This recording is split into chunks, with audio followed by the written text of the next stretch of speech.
చిత్తనామను స్తోత్రములు.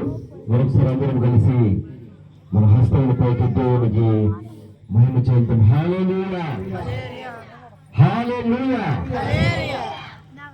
మంచిదండి. మరి ఇవన్నీ కూడా ఊరకే వచ్చేసాయండి మనకి. కుర్చీలు, టెంట్, ఫ్లెక్సీ, ఇవన్నీ కూడా లైట్లు.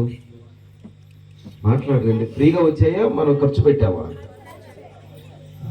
ఎందుకంటే మరి యేసుక్రీస్తు పుట్టాడు అనేటువంటి ఒక శుభ సమాచారాన్ని అనేకులకు తెలియచేయాలి అని ఈ క్రిస్మస్ ముందుగా ఈ విధమైనటువంటి పండగలు చేస్తూ ఉంటాం. చాలా ఖర్చుతో కూడింది, అంటే చాలా ప్రయాసం ఉంది దీని వెనకాల. అటువంటి ప్రయాసం మరి ఇక్కడ ఉన్నటువంటి